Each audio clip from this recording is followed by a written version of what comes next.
Fala galera, tudo bem? Nesse vídeo a gente vai ver como colocar uma lista daquele estilo drop-down dentro de uma query no Metabase e dentro de um dashboard no Metabase também. Então tem algumas formas, né? Eu estou puxando aqui todos os produtos dessa tabela aqui, que é a tabela do banco de dados padrão que já vem dentro do Metabase. Se eu quiser, por exemplo, filtrar para puxar só a categoria Gizmo, o que que eu teria que fazer? Colocar um where categoria igual Gizmo, certo? Até aí sem novidades. Se eu quiser que esse filtro fique dentro de um filtro do Metabase, né? Eu tenho que colocar um filtro chamado categoria. Na verdade, o nome você que escolhe, eu vou chamar de categoria. E aí eu posso colocar aqui e ele vai filtrar o que eu quero, né? Só a categoria Gizmo aqui. Show! Mas vamos supor que eu queira uma lista, né? Quando eu clicar nesse cara, eu quero que mostre uma lista das 4 categorias presentes aqui na tabela, né? Porque a tabela tem 4 categorias. Se a gente der um distinct categoria aqui, a gente vê quais são as 4 categorias. Então aqui, ó, Doohickey, Gadget, Gizmo e Widget. Beleza. Mas como é que a gente vai fazer, né? Então a gente vai fazer da seguinte maneira. Primeiro, vamos voltar aqui, né, para o que estava antes.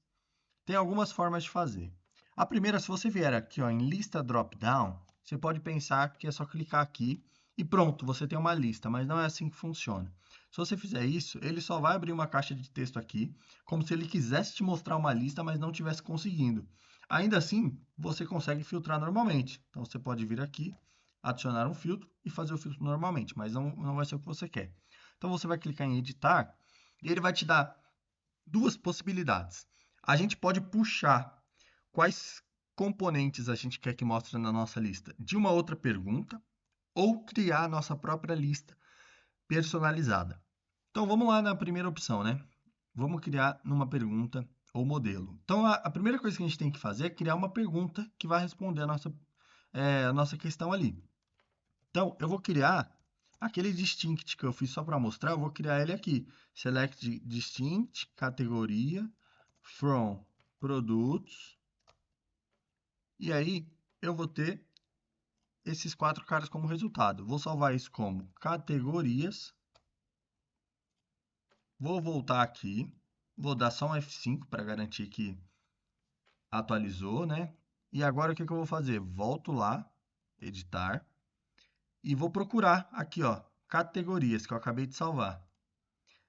Basta selecionar a única categoria disponível e pronto, feito. Agora o que acontece? Quando eu clico aqui, eu posso selecionar qualquer uma das 4 categorias e fazer o meu filtro como eu quiser.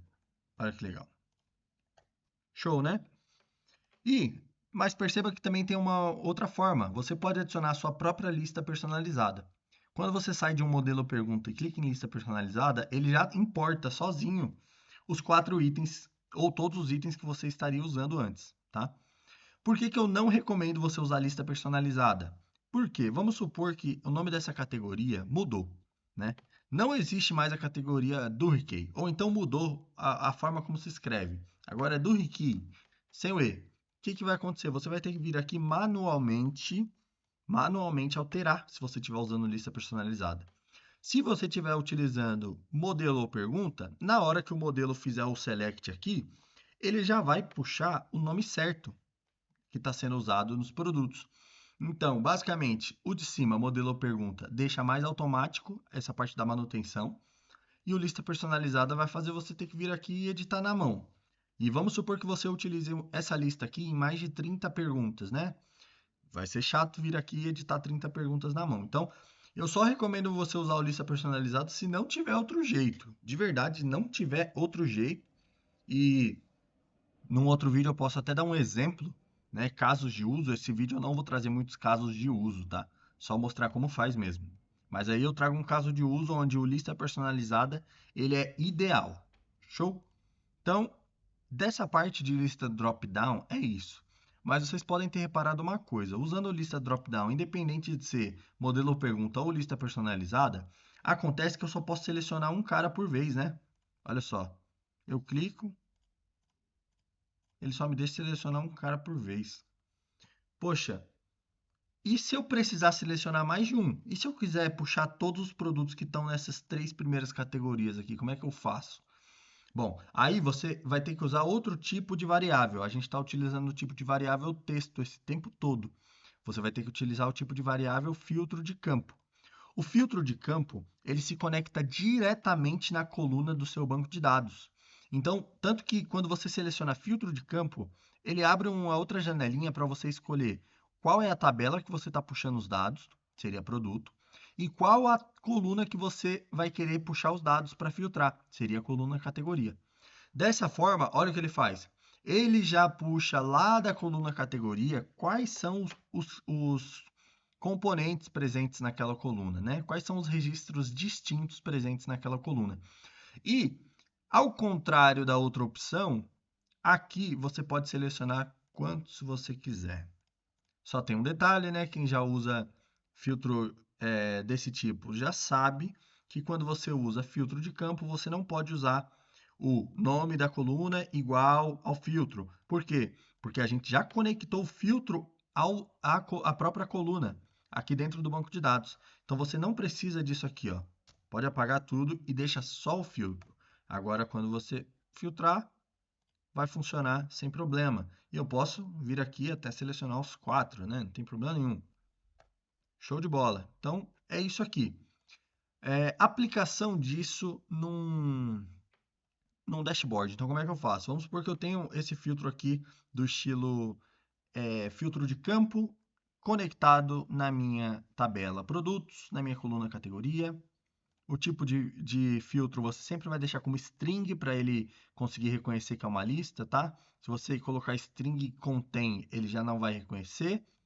E se você colocar qualquer outro, ele também não vai reconhecer. Então presta atenção. Às vezes você está colocando string contém e aí você está perdido, porque pô, era para ser lista dropdown e não está mostrando a lista dropdown. Então vem aqui e altera o tipo de filtro para string, beleza? Claro, aqui sempre vai ficar como lista dropdown. E vamos salvar. Vamos salvar isso aqui como categoria filtrável. E eu vou colocar dentro de um dashboard que eu já criei previamente chamado vídeo lista categoria. Vídeo lista dropdown, na verdade. E aqui, beleza, tá a minha lista. E eu preciso agora colocar o danado do filtro, né? Então vou em editar, adicionar filtro. Você vai colocar como filtro de texto ou categoria. E você vai colocar como tipo é. Beleza. Aí esse é o nosso filtro de categoria. Claro, vai deixar como lista drop-down aqui e vai selecionar no categoria. Show! Então, aqui está o nosso filtro. Ele já reconheceu os campos e eu já posso filtrar à vontade. Aí você fala, Gabriel, mas eu quero usar um filtro de campo, mas eu não quero permitir que o cara selecione mais de um ao mesmo tempo. Vamos supor que eu estou filtrando algo que não faz sentido ele filtrar mais de um ao mesmo tempo. Por exemplo, se ele quer ver os dados por dia, por mês ou por semana, não faz sentido ele selecionar os três, né? Dia, mês e semana. Então, como é que eu faço? Bom, aqui dentro do dashboard você tem essa opção. É só clicar em cima do filtro aqui e aqui embaixo vai aparecer, ó, as pessoas podem escolher múltiplos valores ou um único valor. Basta escolher um único valor e salvar, que ele não vai te deixar escolher mais de um. Se você clicar no segundo, ele tira a seleção do primeiro e assim por diante, beleza? Então, essa é a ideia. Creio que eu passei aqui tudo o que você precisa saber para começar a utilizar listas drop-down no Metabase de forma eficiente. Mas se restou qualquer dúvida, pode deixar aqui nos comentários que eu respondo o mais rápido possível. Muito obrigado e até o próximo vídeo.